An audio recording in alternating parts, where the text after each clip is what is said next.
देवगढ़ गांव से एक हल्की हवा फुसफुसाती है जो कौवों की दूर की भूतिया काऊ काऊ करती है। अनकही कहानियां हवा में बनी रहती हैं, भूली हुई यादों के भार से भरी हुई। वर्णन एक भयानक भविष्यवाणी के साथ गूंजता है।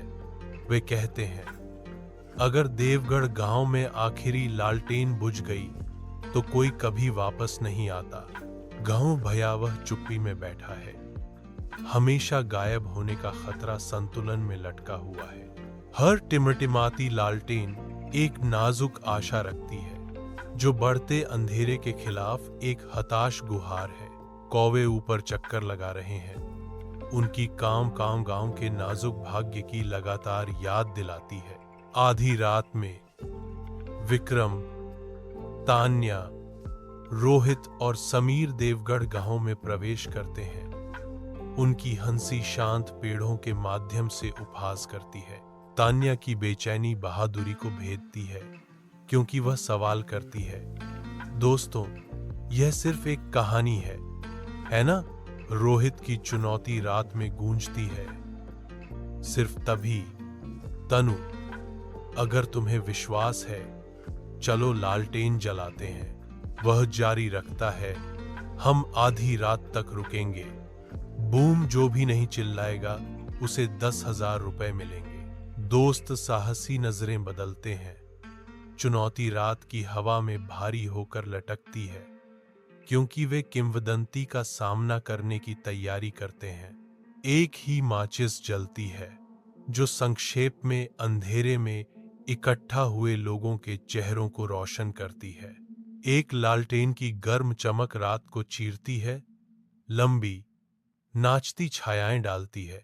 कीड़े भिन भिनाते और चहचहाते हैं, उनकी सिम्फनी शांत गांव को भर देती है। एक दूर का कुत्ता भौंकता है, उसकी अकेली चीख अंधेरे में गूंजती है। एक घड़ी की टिक टिक तेज हो जाती है, हर सेकंड समय बीतने का संकेत देता है। वे लालटेन की रोशनी में एक साथ बैठे हैं जो अंधेरे से घिरा हुआ है। देवगढ़ का गांव एक अजीब सन्नाटे में डूब गया है।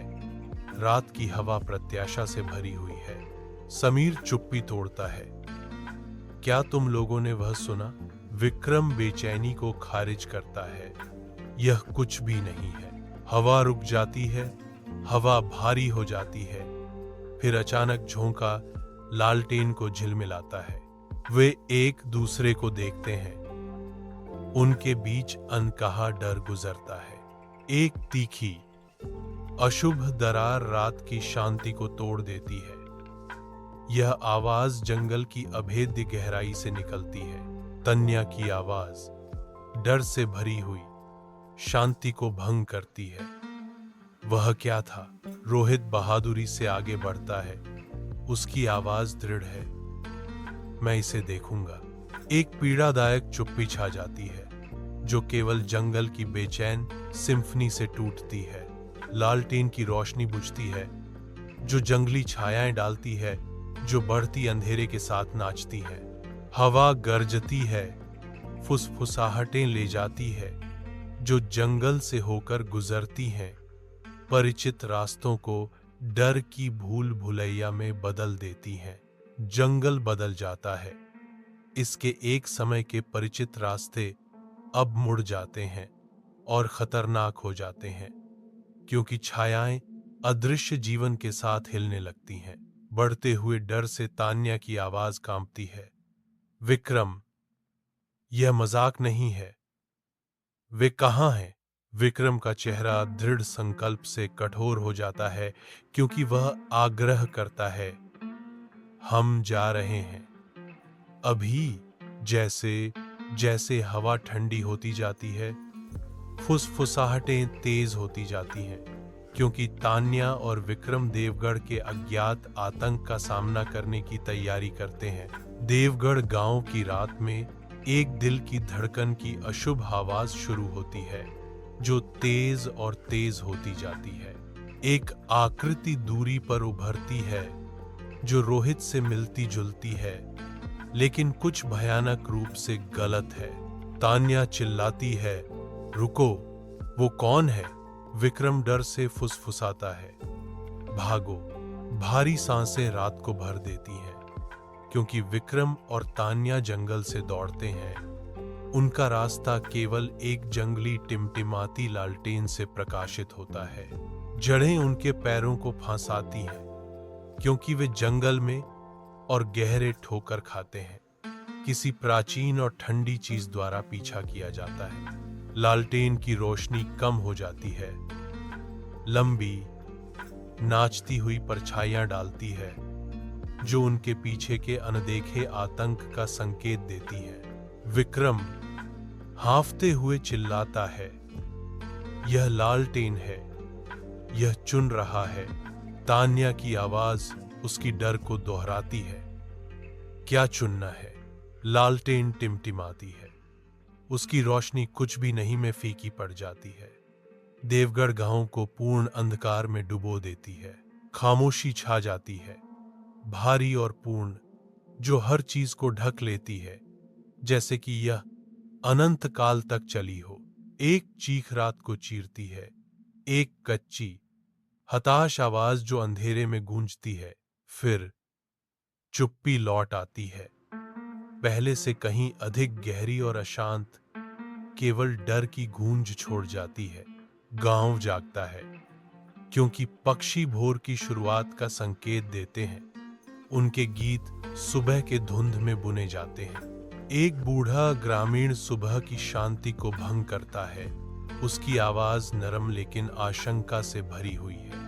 वह एक गंभीर सच्चाई बताता है। कल रात 2 अंदर गए थे। हर बार केवल एक ही बाहर आता है। यही नियम है। नियम हवा में भारी लटका हुआ है। एक अनकहा अभिशाप सुबह के आगे बढ़ने के साथ गांव को छाया दे रहा है। देवगढ़ गांव की शांत सुबह में एक अकेला लालटेन बेंच पर बैठा है। यह प्रकाश कमजोर रूप से झिलमिलाता है, सुबह की रोशनी में नरम छाया डालता है। रात की चमक का आखिरी हिस्सा फीका पड़ जाता है, क्योंकि सूरज गांव के ऊपर उगता है। एक शांत प्रहरी। लालटेन रात से दिन के संक्रमण को चिह्नित करता है। गांव जागता है। लालटेन की निगरानी समाप्त हो रही है। कमरा खाली, शांत और स्थिर है। कुछ भी नहीं हिलता। हवा प्रत्याशा से भरी हुई है। एक पल की शांति। दृश्य एक अनिर्धारित स्थान में खुलता है, जो विवरण से रहित एक कैनवास है। खामोशी गूंजती है, बिना किसी आवाज के, और हवा शांत है, बिना किसी हलचल के। एक अमूर्त शून्यता उस स्थान को भर देती है जहां वातावरण होना चाहिए। मनोदशा की अनुपस्थिति। कुछ नहीं होता, जिससे दर्शक उत्सुकता की स्थिति में रहते हैं। शून्यता खिंचती है। शून्यता का एक अनंत कैनवास, जहां अस्तित्व स्वयं एक दूर की गूंज प्रतीत होता है। इस असीम शून्यता में रूप और पदार्थ की अनुपस्थिति एक मूर्त उपस्थिति बन जाती है। यहां सन्नाटा सर्वोपरि है, जो ध्वनि या गति से अप्रभावित है, जो तीखी उजाड़ता का प्रमाण है। यह दृश्य कोई सुराग, कोई रास्ता नहीं देता, केवल पूर्ण गैर अस्तित्व की कठोर वास्तविकता देता है। यह अनुपस्थिति केवल एक शून्य नहीं है, बल्कि शून्यता के सार पर एक गहन बयान है। अज्ञात की शून्यता में दृश्य एक खाली कैनवास बना रहता है, जो विस्तार या परिभाषा से रहित है। इस अनिर्धारित स्थान में समय स्थिर है, जहां कोई क्रिया नहीं होती और कोई कहानी शुरू नहीं होती। यह सेटिंग एक पहेली है, एक इंट, अज्ञात, कोई दृश्य नहीं, जहां कल्पना को बिना किसी सहारे के भटकने के लिए छोड़ दिया जाता है। एक ऐसा दृश्य जो अभी तक लिखा नहीं गया है। एक ऐसी दुनिया जो अभी तक बनी नहीं है। कहानी की संभावना चुप्पी में बनी हुई है। विवरण की अनुपस्थिति रचना को आमंत्रित करती है। कथा और दृष्टि से शून्यता को भरने की एक चुनौती। एक विशाल, अनिर्धारित आंतरिक भाग अज्ञात में फैला हुआ है। इसकी शून्यता जिज्ञासा और बेचैनी को जन्म देती है। कठोर शून्यता में छायाएं नृत्य करती हैं, जो प्रकट होते नाटक के लिए एक अलौकिक मंच बनाती हैं। हवा अभी भी भारी है, अनकही संभावनाओं और छिपे खतरों से भरी हुई है। इस तीखे, अस्पष्ट परिवेश में कल्पना उड़ान भरती है, जो हो सकता है उसकी स्पष्ट तस्वीरें बनाती है। यह चुप्पी अलगाव की भावना को बढ़ाती है, दर्शक को शुद्ध संभावना की दुनिया में निलंबित छोड़ देती है। दृश्य पर एक अशांत शांति छा जाती है, जो उन घटनाओं का मूक प्रस्तावना है जो घटित होने वाली है।